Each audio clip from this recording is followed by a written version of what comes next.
नमस्ते। आज मैं बात करने जा रही हूँ एक ऐसी किताब के बारे में। उस किताब को मैं उन सभी लोगों को रिकमेंड करूँगी जो अपनी लाइफ में चिंता करते हैं, स्ट्रेस लेते हैं। मैं भी एक टाइम पे अपनी लाइफ में एक बहुत स्ट्रेस लेती थी। हालाँकि ऐसा नहीं है कि मैंने अभी स्ट्रेस लेना बंद कर दिया है, लेकिन हाँ, ये तो तय है कि मैंने काफ़ी कम कर दिया है स्ट्रेस लेना, टेंशन लेना।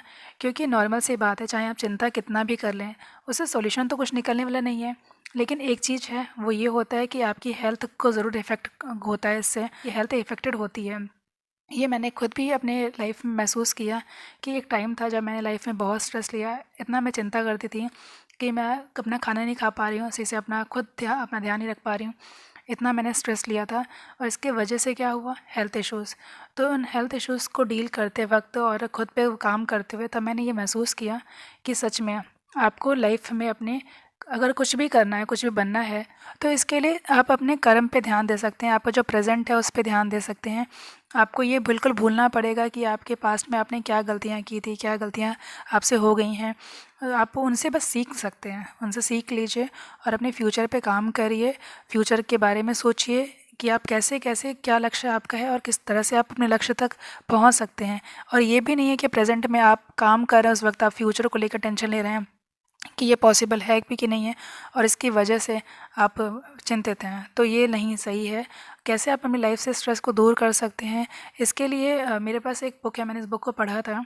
आपने भी उस बुक के बारे में सुना होगा। आई एम श्योर आपने शायद से पढ़ा भी होगा।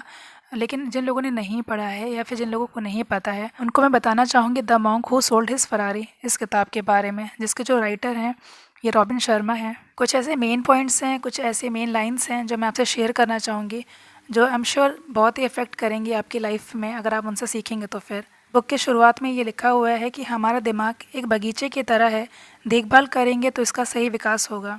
बिल्कुल ये इसी तरीके से है जैसे आप कोई किसान जब भी खेत में कोई बीज बोता है, जो बीज बोता है उसकी जैसे वो देखभाल करता है, उसी की तरह से उसे फल मिलता है। ऐसा नहीं है कि उसने बीज बोया आम का और उसको फल किसी और चीज़ का मिलेगा। फल उसको उसी के अकॉर्डिंग ही मिलता है। सेम ऐसे इंसानों के साथ में भी होता है। जिस प्रकार के हम विचार रखते हैं, जिस प्रकार की हमारी थॉट्स, थिंकिंग होती हैं, भावनाएं होती हैं, हमारी लाइफ उसी तरीके से ही बनती जाती है। और ख़ास तौर से हमें अपने दिमाग का, अपने विचारों का बहुत ध्यान रखना चाहिए। इसमें आगे ये भी मेंशन किया गया है कि परेशानियाँ, चिंता, अतीत पर रोना, भविष्य के बारे में जानने का डर, ये सब चीज़ें हमारे जो मन में, अंतर मन में ये उथल पुथल मचाते हैं। सही बात है, अगर जब हम चिंता करते रहेंगे, परेशानियों के बारे में सोचते रहेंगे या फिर अतीत में ही उलझे रहेंगे, तो फिर सही बात है, हासिल कुछ नहीं होने वाला है। आगे इस किताब में लिखा है कि संतों ने चिंता को चिता के समान बताया है। बिल्कुल सोचिए कितनी गंभीर बात है अगर आप ये सोच रहे हैं कि चिंता किस प्रकार से चिता का काम करती है, चिता बन जाती है। मतलब समझ लीजिए, अगर कोई इंसान इतना चिंता करता है, इतना सोचता विचारता है, तो आप किस ओर जा रहे हैं आप ही समझ सकते हैं। आगे इस किताब में ये बताया गया है कि चिंता दिमाग की अधिकांश शक्ति का हरण कर लेती है। सही बात है, जब उलझे रहेंगे, वही सोचते रहेंगे, तो दिमाग की शक्ति का, तो दिमाग की एनर्जी का तो यूज़ होना ही है, वो भी गलत डायरेक्शन में होगा, सही तरीके से तो होने वाला नहीं है। चिंता आत्मा को देर या फिर जल्दी परे क्षति पहुँचाती है। मतलब वही है, कुछ लोगों पे असर जल्दी होता है तो कुछ लोगों पे असर बाद में होता है, देर से होता है, लेकिन असर होगा। ऐसा नहीं है कि क्या कहते हैं, अगर आप अपनी लाइफ में नेगेटिविटी को लाते हैं तो आपको ये लगता है कि लाइफ में कुछ पॉजिटिव होगा, तो ये नेक्स्ट टू पॉसिबल, ऐसा नहीं हो सकता है।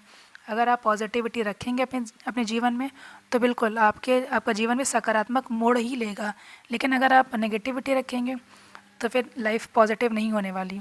और इसीलिए आगे लेखक ये बताते हैं कि मन पर पहरा देना बहुत ज़रूरी है। अच्छी सूचनाओं को ही अंदर आने दें, मतलब पॉजिटिव थॉट्स को ही, सकारात्मक विचारों को ही अपने दिमाग में रखें। स्ट्रिक्टली बताया गया है कि एक भी नकारात्मक विचार को अंदर ना जाने दें।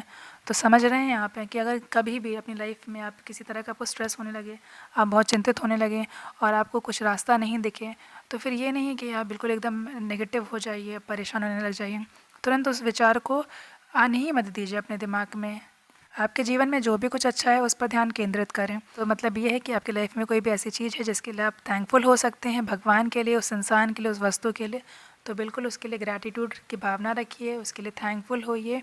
आप उन्हीं पे, उसी चीज़ पे कंसंट्रेट करिए कि आपकी लाइफ में ईश्वर ने आपको क्या क्या अच्छी चीज़ें दी हैं। इस चीज़ पे बिल्कुल ध्यान मत लगाइए कि आपके पास में क्या है, नहीं है, और आप क्या चाहते हैं। बिल्कुल आप जो चाहते हैं उसके लिए मेहनत कर सकते हैं, लेकिन उसी में उलझे रहना ये सही नहीं है।